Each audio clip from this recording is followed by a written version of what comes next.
Hey, we're Chris and Jamie Bailey, Christian counselors and marriage coaches with Expedition Marriage. And thanks for joining us for part 2 of our 4-part series, Bad Marriage Advice. That's right. And part 2 is about this bad advice. Just stay together for the kids. This can actually be really harmful, especially for your kids.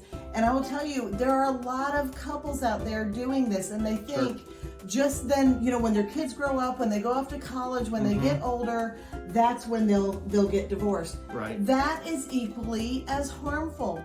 We are called in Scripture, Proverbs 22:6, to train up a child in the way they should go, because when they're old, they won't depart from it. Yeah. We have a responsibility, and we don't want to train up our children in a household, in a home that's supposed to be filled with Christ's love and perseverance and sacrifice and all the 1 Corinthians 13 kind of love, and not do that, but instead bring them up in a house where mom and dad are just holding on by a thread, waiting until they grow up. Sure. Well, what we model matters, right? Yeah. So it just even that verse says a lot of people will take that and just apply it to church. Okay, well, we teach them about God in church, and then there's a reason we don't throw them out back with the chickens and the goats, right? Right. They will pick up from us whether we're teaching them directly or we're teaching them by what we're doing. Right. And if we're modeling a marriage that says it's not important, that it's not worth investing in, that it's not,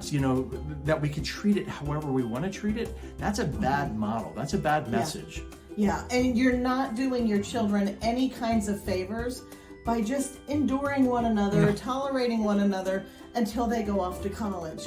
Because let me tell you, there are many, many college freshmen who have a horrible freshman year because mom and dad threw in the towel when they went out the door. True. And that gave them anxiety and stress, and now they had to worry about one parent or the other. They were forced to pick sides. All of this extra anxiety and extra issues that they have to now deal with when they're just trying to go to college and start their lives. Sure. So you are not protecting your children from anything just by waiting until they're old enough to be on their own. No, it's as hard at 20 as it is at 12. It is. And so don't just decide to stay together for the kids.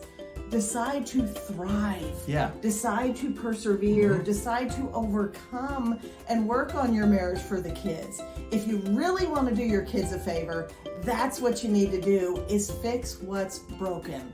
So in the meantime, hit subscribe and stay tuned for part 3 of Bad Marriage Advice. And enjoy the journey.